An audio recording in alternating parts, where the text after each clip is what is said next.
Okay, so we are going to cover the regional rural bank. What is the story behind this bank and how it was started? So we are going to cover all the topic. What are the objectives of regional rural bank, and what is the basically features, functions of RRBs? So how many of you already heard about this regional rural bank?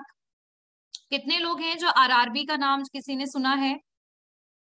How many of you? Raise your hand.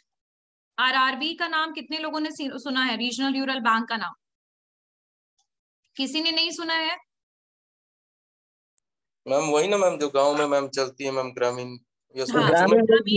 ग्रामीण bank, बिल्कुल ग्रामीण क्षेत्र की जो bank है regional rural bank, वही आपका, उसको इंग्लिश में हम लोग RRB कहते हैं, राइट? तो रीजनल रूरल बैंक की मैं आपको बताती हूँ। आप लोग को पता होगा कि पहले कोऑपरेटिव सोसाइटीज हुआ करती थी, ठीक है?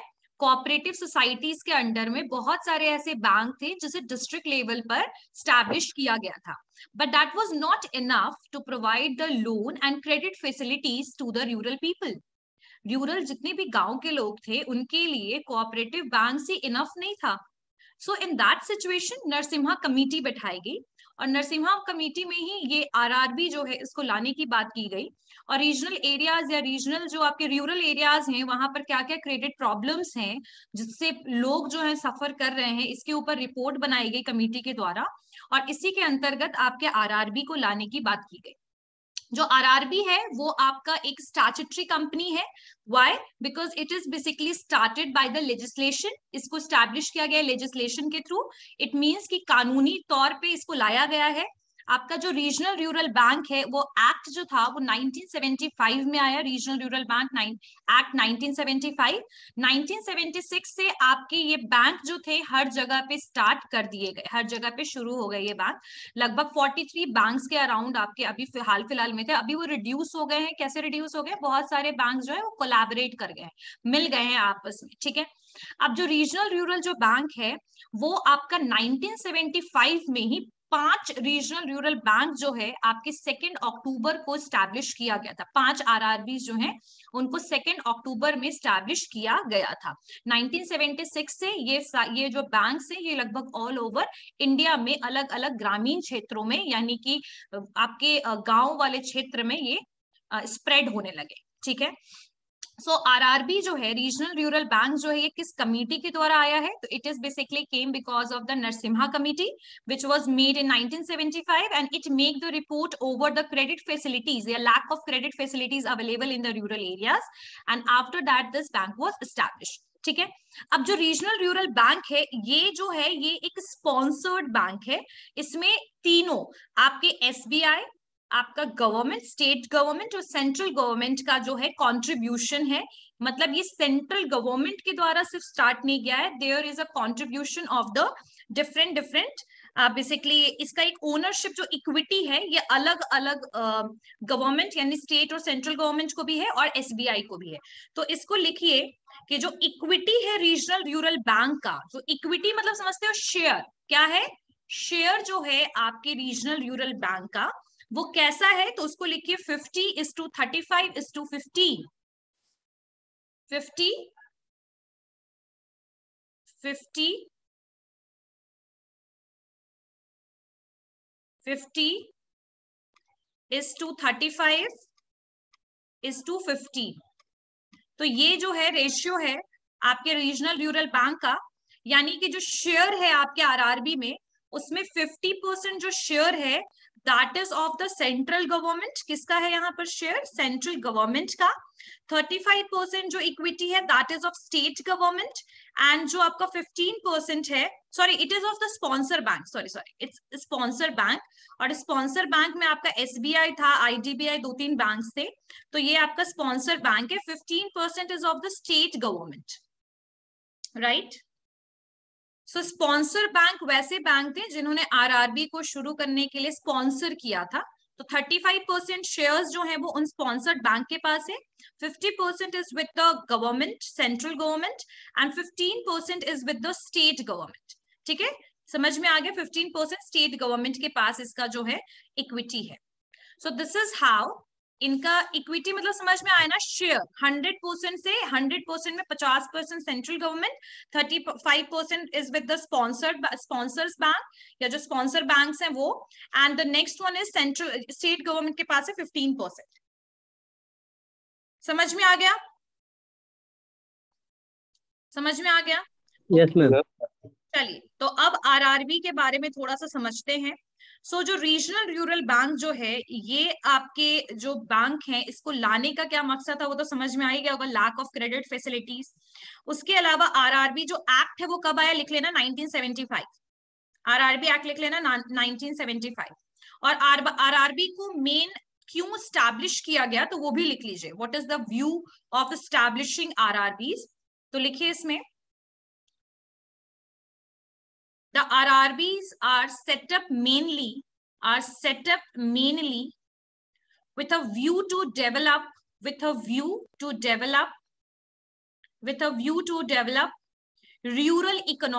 Rural economy. जैसे वहां पर क्या प्रॉब्लम थी ना, जैसे अभी भी ये प्रॉब्लम बहुत ज्यादा फेस करते हैं रूरल एरियाज में लोग, they don't have collateral, they don't have security when they are taking the loan and all, और इसकी वजह से उनका एक्सप्लॉइटेशन बहुत एक्सट्रीम था। तो ये प्रॉब्लम शुरुआत से थी।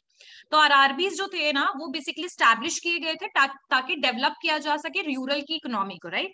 सो RRBs are to be set up mainly with a view to develop rural economy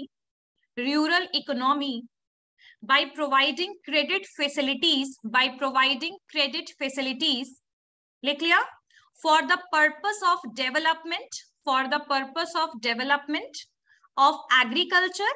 अच्छा सी, जो भी एग्रीकल्चर में इन्वॉल्व हैं, आपके ज्यादातर रूरल एरियाज में लोग एग्रीकल्चर में इन्वॉल्व होते हैं।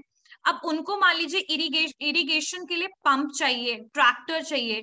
अब ऐसे केस में इनका जो कॉस्ट होता है that is very high, so normally people are not able to purchase it from their pocket, so for this purpose they want loan। so agricultural development is also possible when there is a smooth credit flow system, so because of this reason RRB जो है that was established। तो यहां लिखिए आप लोग, rural economy by providing credit facilities for the purpose of development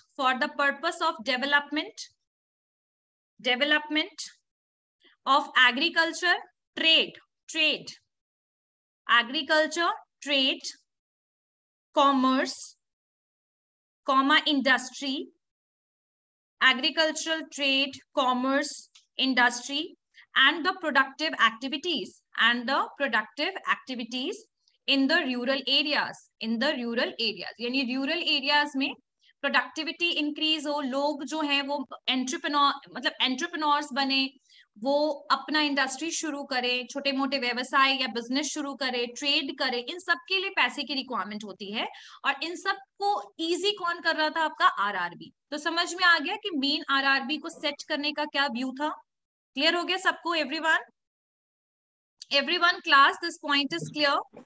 yes ma'am. Okay, yes ma'am. Next one is, अब ये facility जो था ये किसको प्रोवाइड किया जाता है? यस प्रत्यय? हो गया। हाँ, सच फैसिलिटीज प्रोवाइडेड पर्टिकुलरली टू, अब ये फैसिलिटी किसको प्रोवाइड किया जा रहा था, मतलब आरआरबी किसके लिए स्टैब्लिश किया गया था, मेन क्या रीजन था? तो ये जो फैसिलिटी था, ये जो क्रेडिट फैसिलिटी था, ये किसको देना था? तो ये देना था आपके स्मॉल एंड मार्जिनल फार्मर्स को, और जो एग्रीकल्चरल लेबरर्स हैं, छोटे मोटे आर्टिशियंस हैं, जिनको अपने बिजनेस को एक्सपैंड करने के लिए या फिर अपने प्रोडक्ट्स को मार्केट में सेल करने के लिए जिनके पास पैसे है ही नहीं, ठीक है, जिनके पास अमाउंट नहीं है, ठीक है। So this is the basically reason. So लेकिन ये जो फैसिलिटी था, ये जितना भी फैसिलिटी है, such facility is provided particularly, this facility provided particularly to the small and marginal farmers, to the small and marginal farmers to the small and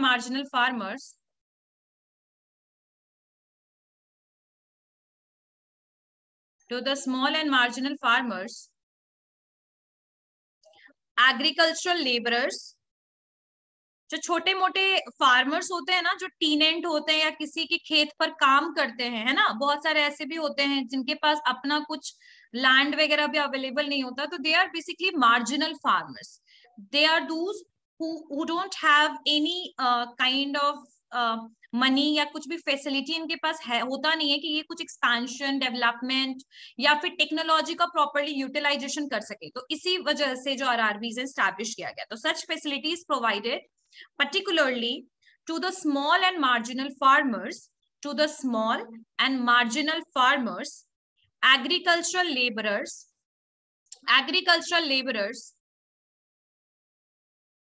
artisans, जो आपके चित्रकार वगैरह होते हैं, स्कल्पचर्स जो बनाते हैं, या जो भी आपने देखा होगा गांव में बहुत सारे लोग ऐसे होते हैं ना, स्कल्पचर वगैरह बनाते हैं, मूर्तियां बनाते हैं, लेकिन उसको सेल करने का उनके पास प्रावधान, प्रोविजन और फैसिलिटीज नहीं होता है because of lack of money.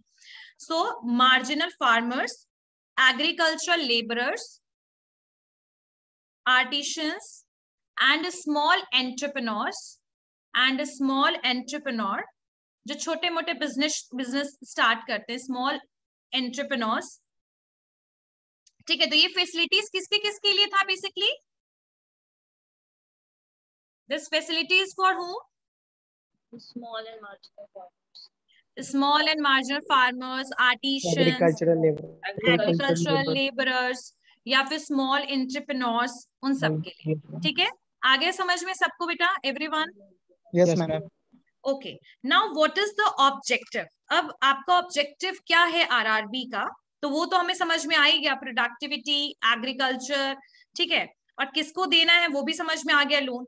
अब कुछ ऑब्जेक्टिव्स हैं, उनको समराइज पॉइंट ऑफ व्यू से लिख लो, छोटे छोटे लाइंस हैं, लिखो. Objectives of RRB. So the first point, first objective of RRB is to provide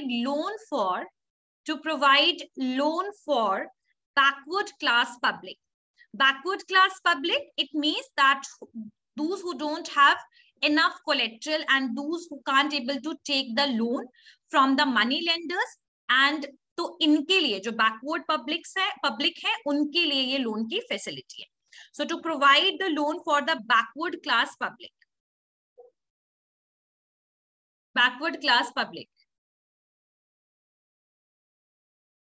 Second लिखिए, to opening branches of bank in rural areas. To opening, अच्छा आपको मैंने बताया था कि जो रीजनल रूरल बैंक है वो सिर्फ एक दो स्टेट में नहीं, बेसिकली ये चाहते थे कि हर ग्रामीण क्षेत्र में ये बैंक की सुविधा जो है वो आम नागरिक को मिले, यानी कॉमन पीपल, जो रूरल ग्रामीण क्षेत्र के जो लोग हैं उनको ये सुविधा मिले. इसके लिए they want to opening branches of bank in the rural areas. तो इनके जितने भी ब्रांच होते हैं ना आरआरबीज के, ज्यादातर आपके रूरल एरियाज में ही अवेलेबल है. ठीक है, तो टू नेक्स्ट लिखे, to opening branches of bank in rural areas. ठीक है, नेक्स्ट क्या है, इसके क्या क्या ऑब्जेक्टिव है, नेक्स्ट पॉइंट लिखिए. To save rural people, to save rural poor people, from the money lenders. To save the rural poor people from the money lenders. अच्छा, तुम लोगों ने सुना होगा, जैसे तुम लोग बहुत बार मूवीज और ये सब जब चीजें देखते होंगे तो तुम लोग मूवी में देखते होंगे कि कुछ लोग हैं जिन्होंने अपना कुछ सामान दे दिया, ऐसे जमींदार या कुछ ऐसे लोग होते हैं, उनको दे दिया, पैसे उनसे ले लिए. आगे चल करके पता लगा कि जो पेपर पे उन्होंने साइन किया था उस पेपर पे 50,000 लिया और उसको 5 लाख में कन्वर्ट कर दिया, एक जीरो लगाकर. ऐसा सुना है, बहुत सारे मूवीज में भी दिखाया जाता है ऐसे.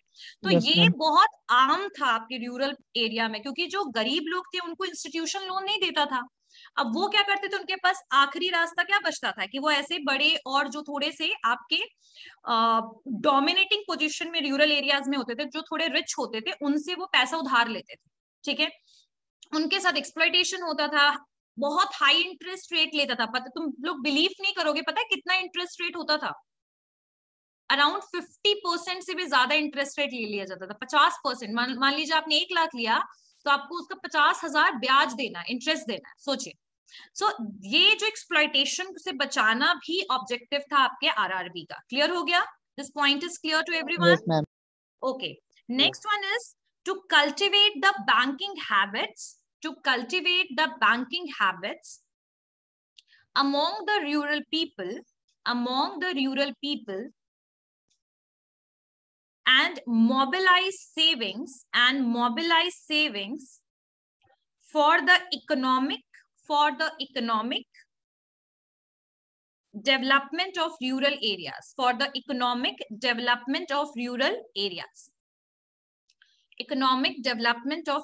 areas, to cultivate the banking habit among the rural people and mobilize the savings for the economic development of rural areas. ठीक है? Now, let me tell you what this point is speaking about. बहुत सारे जो rural areas में लोग, आपको भी पता होगा कि रूरल एरियाज में इलिटरेसी बहुत ज्यादा है. सही बात है, illiteracy is very high, true.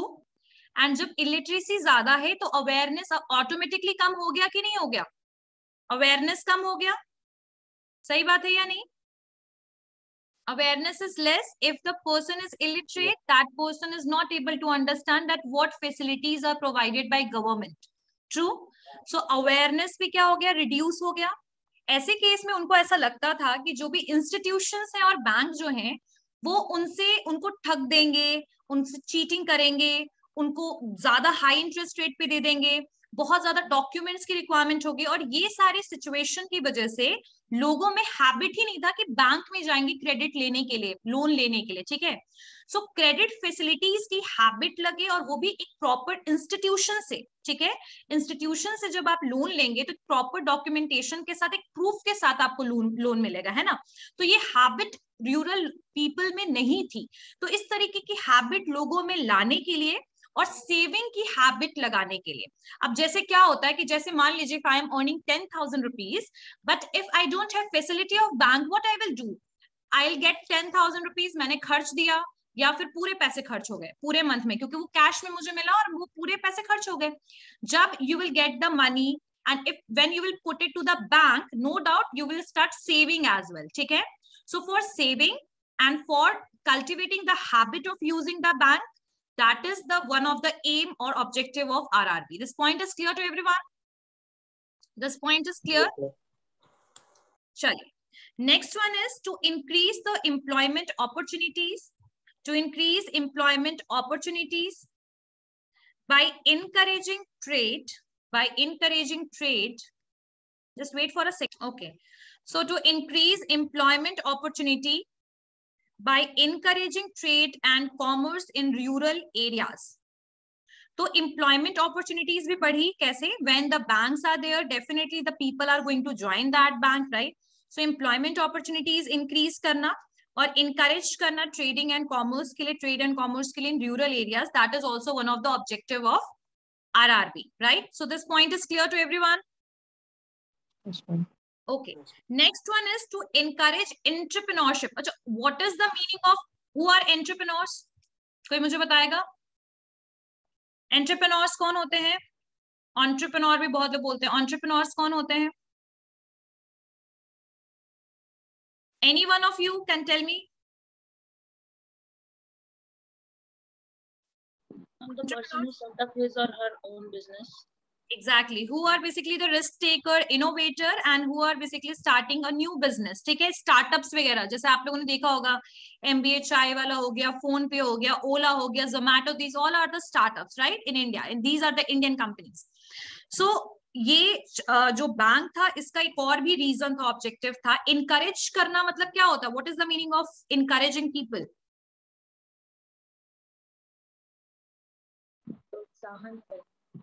प्रोत्साहन.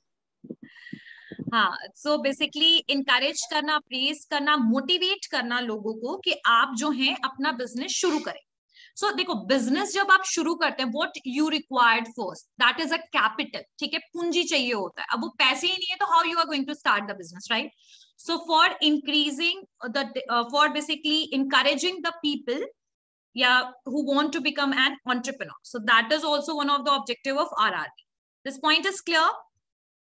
Everyone, this point is clear? Yes. Okay, next one is to develop underdeveloped region,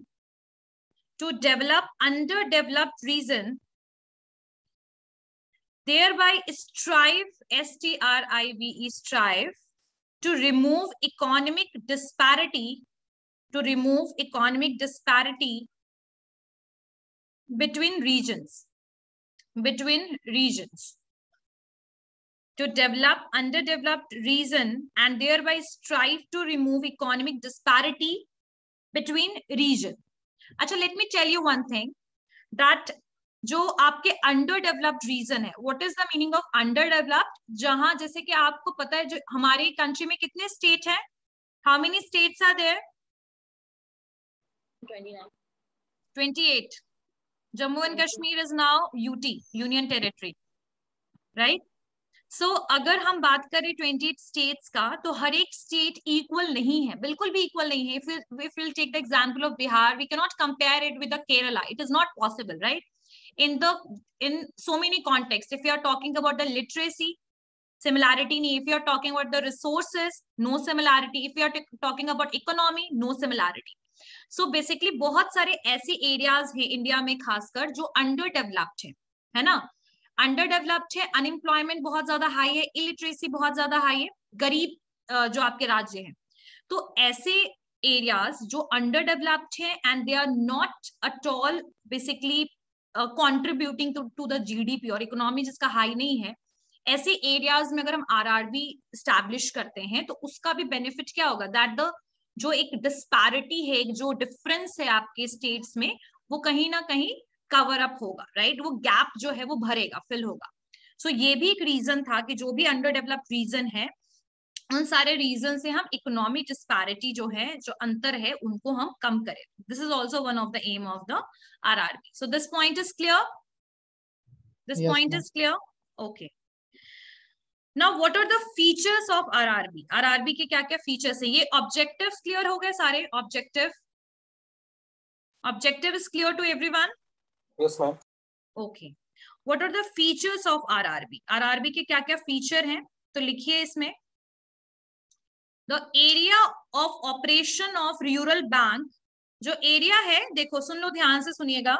जो रूरल बैंक है उसका जो एरिया है that is limited to a particular district. कुछ डिस्ट्रिक्ट तक ही वो लिमिटेड है. अब वो क्या है सुनिए, लिखिए. The area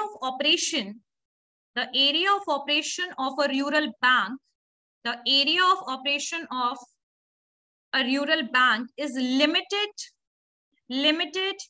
to a specified region, which comprises of one or more district. What is the meaning of that? कि एक आरआरबी अगर कहीं पर है तो वो एक या दो डिस्ट्रिक्ट को ही कवर करेगा, उससे ज्यादा एरिया को कवर नहीं करेगा. यानी एक या दो जिला, ज्यादा से ज्यादा, उससे ज्यादा उसका कोई भी जुरिस्डिक्शन. सुना है ना? जुरिस्डिक्शन मतलब कि जो एरिया में आपका पावर है. तो एक आरआरबी का पावर एक या दो जिले तक है, ज्यादा से ज्यादा. ठीक है. सेकेंड लिखिए.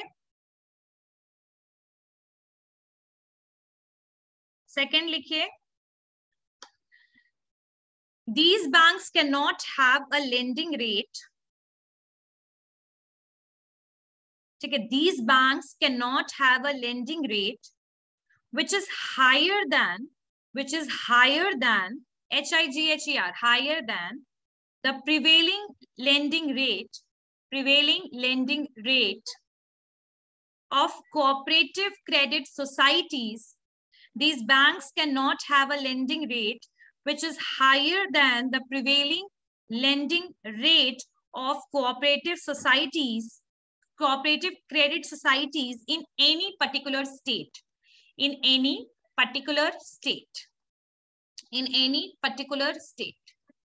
What is the meaning of this line?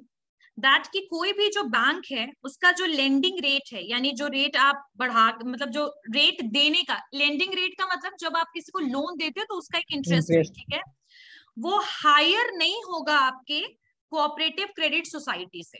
तो कोऑपरेटिव क्रेडिट सोसाइटी जो है उससे ज्यादा उसका लेंडिंग रेट हाई नहीं हो सकता है. आगे बात समझ में? This point is clear? This point is clear to everyone? Yes, ma'am. Okay. Next one is the salary structure of these banks.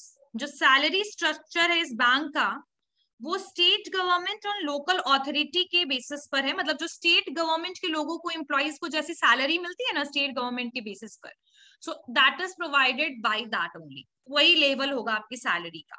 सो जो सैलरी स्ट्रक्चर है एम्प्लॉइज का, लिखिए the salary structure of employees, salary structure of the employees, salary structure of the employees of this bank is fixed like the salary, fixed like the salary structure of the employees, like the salary structure of the employees of the state government, यानी state government के जो employees होते हैं, राज्य सरकार के अंतर्गत जो भी लोग काम करते हैं, एम्प्लॉयज होते हैं, उसी तरीके से इनकी सैलरी जो है उन्हीं के साथ मैच लगभग रहती है, वैसी ही सैलरी रहती है। ठीक है, मतलब जो एक लोकल अथॉरिटी और ये सब जो होता है ना आपका, उस बेसिस पर ही आपकी वो सैलरी जो है यहाँ के जो आरआरबी के एम्प्लॉयज को प्रोवाइड किए जाते हैं। बट एसबीआई जो है, स्टेट बैंक ऑफ इंडिया, और जो रीजनल आपके जो आरबीआई है, रिजर्व बैंक ऑफ इंडिया, उनको जो सैलरी प्रोवाइड की जाती है that is by the central government के द्वारा, जैसे आपके सेंट्रल गवर्नमेंट के एम्प्लॉयज का होता है वैसी सैलरी होती है। बट आरआरबीज के लिए क्या है, स्टेट गवर्नमेंट के जो लोग एम्प्लॉयज है उनकी तरह उनकी सैलरी होती है। क्लियर हो गया? This point is clear to everyone? This point is clear?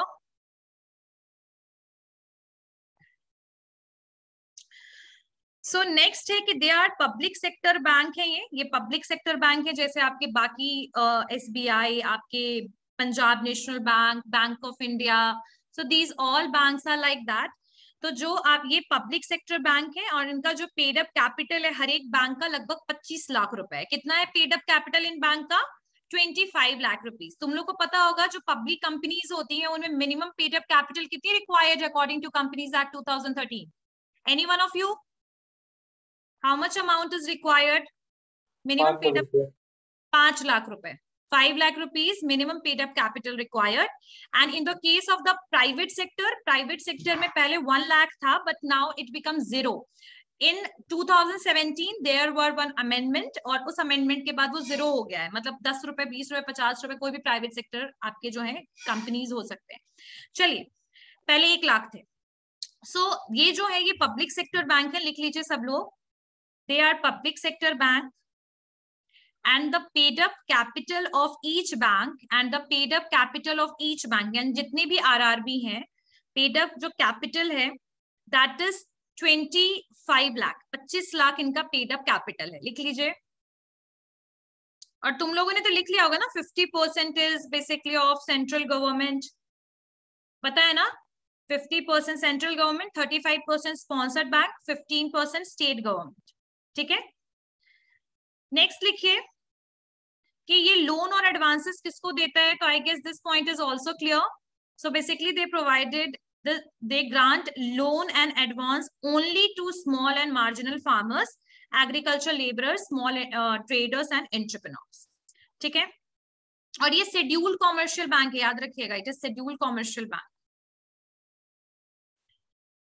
चलिए आगे लिखिए, जो आरआरबी है, the RRB charges interest rate as adopted by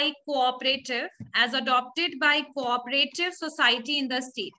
तो जैसे आपके कोऑपरेटिव बैंक्स ने अडॉप्ट किया है स्ट्रैटेजी, वैसे ही जैसा उनका इंटरेस्ट रेट होता है लगभग उतना ही इंटरेस्ट रेट आपके आरआरबीज भी लेते हैं आपके एग्रीकल्चरल लेबरर्स वगैरह से। ठीक है, it is not high then the cooperative societies bank. Clear? समझ में आया सबको एवरीवन?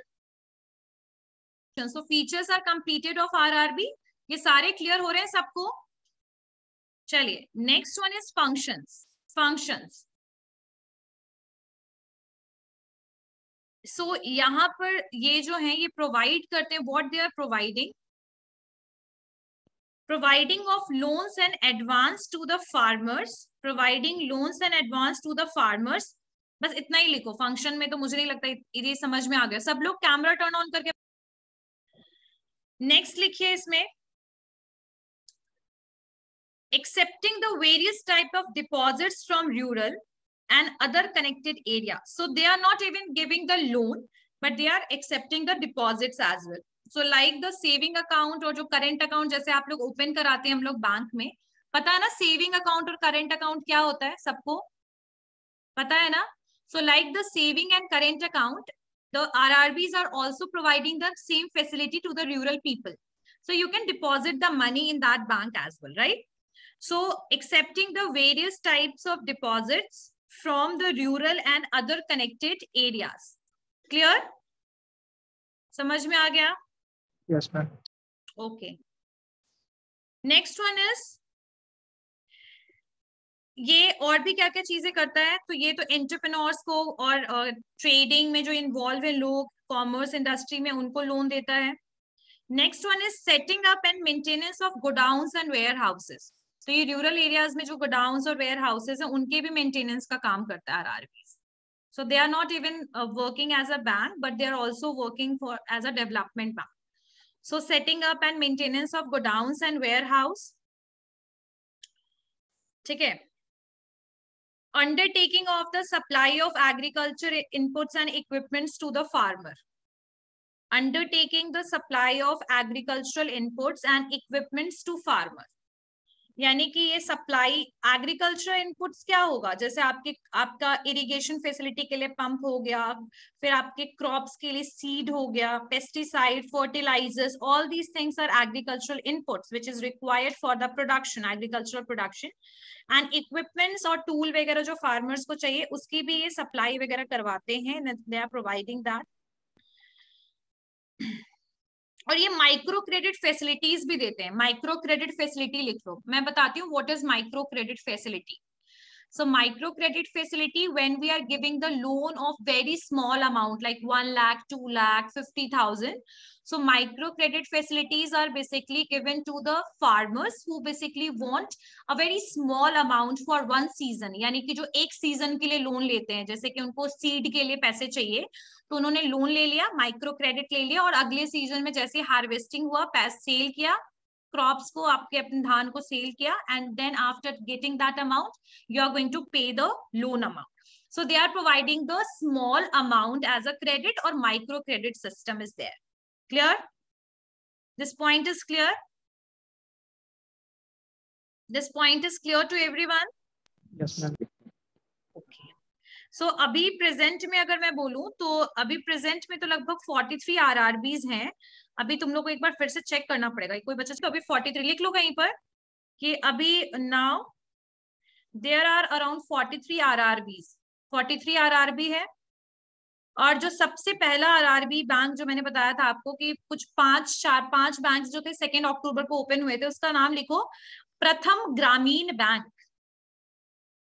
प्रथम ग्रामीण बैंक जो था वो फर्स्ट बैंक जो था एस्टैब्लिश किया गया था 2 अक्टूबर 1975 में. 2020 का डेटा है मैम. हाँ तो ठीक है, कोई बात नहीं. डॉक्यूमेंट से मिलता है क्या? नहीं, इसमें ऐसा भी नहीं है कि बिल्कुल भी आपको, उसमें भी कुछ लिमिट है. जैसे बहुत स्मॉल क्रेडिट अमाउंट है तो that can be provided with the without documentation, मतलब not in that sense documentation, without collateral is that is provided to the very poor farmers. But when you are taking the loan of the high amount, like if you are taking the loan of 3 lakh, 4 lakh, 5 lakh, in that 2 lakh से ऊपर ले रहे हो ना, तो they will take the document and collateral as well, right? समझ में आया? Faced by the regional rural bank. क्या क्या प्रॉब्लम्स जो हैं वो रीजनल रूरल बैंक को फेस करना पड़ रहा है. What are those problems? So the first one is,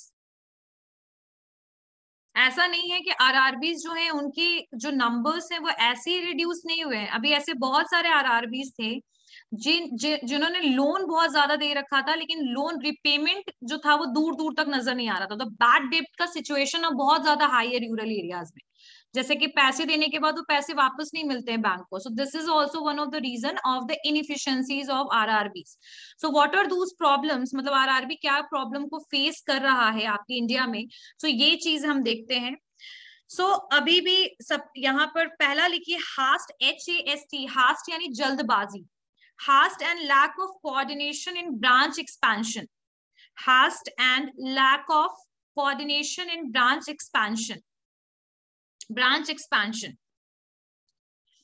so branch expansion जो है ना, प्रोग्राम जो था, it was started very rapidly, बहुत जल्दीबाजी में शुरू हो गया, लेकिन कोई भी ब्रांच के बीच में प्रॉपर कोऑर्डिनेशन नहीं था, ठीक है। There is a lack of coordination among the RRBs branches, ठीक है, पहला। सेकंड लिखिए, सेकंड प्रॉब्लम लिखिए, slow progress in lending activity, slow progress in lending activity.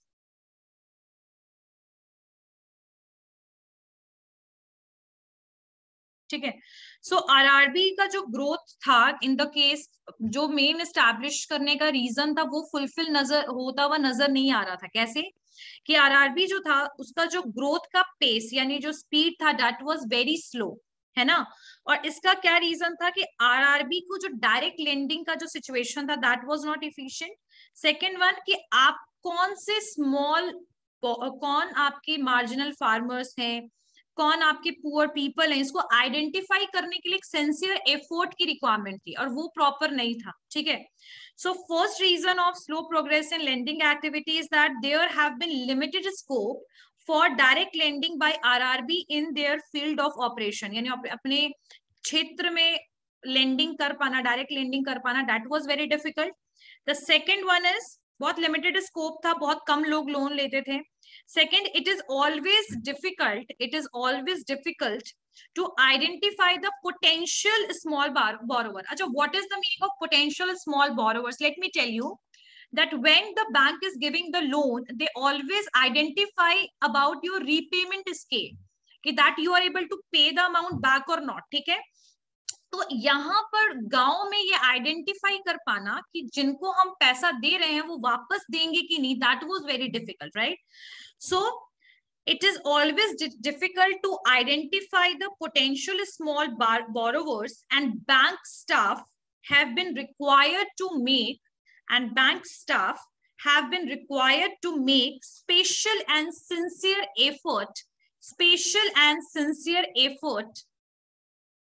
effort in this regard.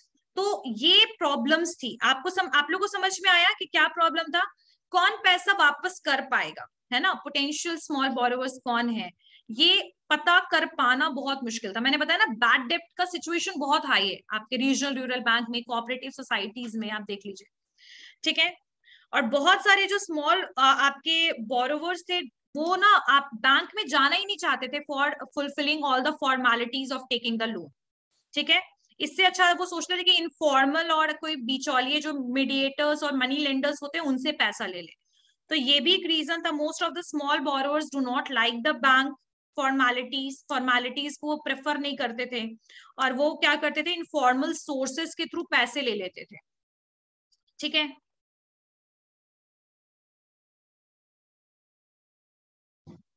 ठीक है, तो एक था अर्बन ओरिएंटेशन स्टाफ, जो भी आपके एक्सपीरियंस्ड वर्कर्स थे या फिर जो बैंक मतलब जो ज्यादातर अर्बन एरियाज में रहे थे, वो रीजनल रूरल बैंक में काम करने के बावजूद they are not able to understand और get the rural people words, मतलब उनको समझ नहीं आता था, दिक्कत होती थी, कोऑर्डिनेशन नहीं बन पाता था वहां के लोगों से, रूरल एरियाज से। तो इन्वॉल्वमेंट वहां के लोकल स्टाफ या आरआरबी के स्टाफ का बहुत ज्यादा था ही नहीं वहां के लोकल पीपल से। So the lack of coordination is because of this reason that the most of the staffs are basically urban oriented, ठीक है। So these are the problems. Procedure जो था वो बहुत रिजिड था, मतलब आरआरबी जो है उनको लाइक शेड्यूल्ड कॉमर्शियल बैंक की तरह सारे प्रोसीजर करने पड़ते थे। बहुत सारे ऐसे विलेजर्स थे जिनको डॉक्यूमेंटेशन में चीजें ही नहीं समझ आती थी, क्या क्या फॉर्मेलिटीज करनी है, तो ये भी एक रीजन था। तो these are some problems which the RRBs are facing. Bad डेप्ट की बहुत ज्यादा सिचुएशन हाई है, the people are not basically giving the money back to the bank, तो ये भी पॉइंट लिख लो, these are the problems which RRBs are facing. So I guess this point is clear to everyone. All these points are clear, that what are the problems RRBs are facing and what are the features, objectives of RRB. These points are clear to everyone? Yes. Okay, okay. Ma'am RRB का मतलब हुआ ma'am regional rural bank, जो कि ma'am हम लोग ग्रामीण जगहों में देखते हैं, ग्रामीण बैंक के नाम से रूरल एरिया में। और इसका इक्विटी जो होता है 50 रेशियो 50:35:50 के रेशियो में इसका इक्विटी शेयर है। 15, और 50, 35 and 15. यस, और मैम ये स्टेबलाइज हुआ था 1975 में। और इसका मैम रूरल रीजनल बैंक का आने का मेन मकसद यही था कि गाँव में मतलब रूरल एरिया, रूरल इकोनॉमी को इंक्रीज करना, डेवलप करना, और साथ ही साथ एग्रीकल्चर ट्रेड को डेवलप करना, कॉमर्स, इंडस्ट्री और प्रोडक्टिव एक्टिविटीज को जो कि रूरल एरिया में होता है उसको डेवलप करना इसका मेन पर्पस था, मेन उद्देश्य था। और इसका मेन उद्देश्य मतलब कि लोन प्रोवाइड करना उन लोगों को जो कि स्मॉल फार्मर्स हो या एग्रीकल्चर लेबर्स हो या आर्टिसियंस हो, इन लोगों को ये लोन ज्यादा प्रोवाइड करने के लिए ये बैंक खुला था। और इसका मेन ऑब्जेक्टिव था कि ये लोन प्रोवाइड करता था बैकवर्ड क्लास पब्लिक के लिए। इन्होंने अपने ब्रांचेस को पूरे रूरल एरिया में खोला और ये मैम पुअर पीपल्स को मैम इन्होंने बचाया। जैसे कि पहले पुअर पीपल्स लेंडर से पैसा लेते थे, तो लेंडर्स इनसे 15% के ब्याज के रूप में पैसा लेते थे, जो कि पुअर्स के लिए काफी हानिकारक होता था। साथ ही साथ वो कुछ और भी लिख देते थे। The interest rate was very high, ठीक है, बहुत हाई था और बहुत ज्यादा चीटिंग और ये सब जो केसेस थे बहुत ज्यादा हाई थे, ठीक है। यस, तो इस बैंक के खुलने की वजह से उन लोगों को काफी मतलब काफी फायदा हुआ। ये एम्प्लॉयमेंट अपॉर्चुनिटी को बढ़ावा दिया। और मैम इसका फीचर था कि ये मैम हो गया। Okay, very good Pratyay. Okay, next Mahi. Yes yes ma'am, regional rural bank ma'am RRB setup हुआ था मैम 1976 में। सेकंड एस्टैब्लिश हुआ था मैम 2 अक्टूबर 1975 में। और मैम उसका मैम इक्विटी जो फर्स्ट आरआरबी स्टार्ट हुआ था, एस्टैब्लिश किया गया था, that was 2 October 1975। RRB act आया था 1975। 76 से सारे बैंक्स बनने शुरू हो गए थे, मतलब हर जगह पे ब्रांच जो है वो फैलने, स्प्रेड होने लगे थे, ठीक है माही। चलिए, और मैम जो इक्विटी ऑफ आरआरबी का था मैम वो सेंट्रल में था 50% और स्पॉन्सर बैंक में जिसमें एसबीआई ये सब आ गए थे मैम उसका 35% और स्टेट गवर्नमेंट में 15%। एंड इसका मेन ऑब्जेक्टिव था कि ये नीड्स फुलफिल करता था मैम रूरल जो बैकवर्ड रीजन है और ये ब्रिंग करता था फाइनेंशियल इल्यूजन को एट प्राइमरी लेवल पे। और मैम इसका मेन ऑब्जेक्टिव था कि ये प्रोवाइड करता था क्रेडिट और other banking facilities small marginal farmers को, एग्रीकल्चर लेबरर्स को और स्मॉल आर्टिजन्स को। वेरी गुड, ताकि ये बूस्ट कर सके rural economy. What are the problems in the rural areas? What are the problems in the regional rural bank? What are the problems RRBs are facing in the rural areas? Can anyone explain about this? इसका first problem था कि ma'am haste and lack of coordination था। Haste या इसका मतलब क्या होता है? जल्दीबाजी, ठीक है। तो कोऑर्डिनेशन, इन्होंने ब्रांचेस तो बहुत सारे ओपन कर लिए but there is a lack of coordination, ठीक है। अब जैसे अभी के टाइम पे आप देख सकते हो कितना ज्यादा ट्रांसपेरेंसी है और कोऑर्डिनेशन है कि अगर कोई पर्सन 1% बैंक से लोन ले ले, बैड डेब्ट हो जाए वो लोन, तो दूसरा बैंक उसको लोन ही नहीं देगा। ये क्यों है? Because of the coordination. But RRBs में ये कोऑर्डिनेशन देखने के लिए नहीं मिला। This was the first point. Yes, next one is और मैम दूसरा था ma'am slow process in lending activity. Exactly, and they required lot of documents and the जो प्रोसीजर था वो इतना रिजिड था, लोगों को ये फॉर्मेलिटी करनी नहीं थी, वो इतना डॉक्यूमेंटेशन में इन्वॉल्व ही नहीं होना चाहते थे, इसीलिए वो बैंक की जगह पे again they are basically dependent on the money lenders for the money. So I guess these points are clear to everyone, right? So RRB is clear. So in the next class, we are going to cover the next chapter, next topic, and that is about the agriculture. That what are the various type of season, कौन-कौन किस-किस time पे agriculture आपके activities होते हैं, ठीक है। तो ये थोड़ा सा नेक्स्ट क्लास में हम लोग टॉपिक जो है वो हम लोग कंप्लीट कर लेंगे। और रीजनल जो आपके रूरल एरियाज है वहां पर रिसर्च का काम अगर कोई करना चाहता है तो how we can do the research work as well, ठीक है। बाकी 4 P's तो हो गया है ना, 4 P's आर कंप्लीटेड। और अभी हम लोग एक काम करते हैं, I just want to give you the topic for the presentation, that you have to give the presentation about the recent जो companies अभी rural areas में they started selling their product, उसके ऊपर presentation बनाना है। और ये कौन करेगा ये बताओ मुझे, rural areas में, क्योंकि rural area untapped market है, अभी भी potential बहुत high है rural market का, ठीक है। So Saloni and Abhinav, आप दोनों का मैं नाम, okay, let me the point whatever we discussed in today's class. Anyone has any doubt in any of the point? No, ma'am. Okay, see you all in the next class. Thank you, ma'am. Okay. Thank you, ma'am.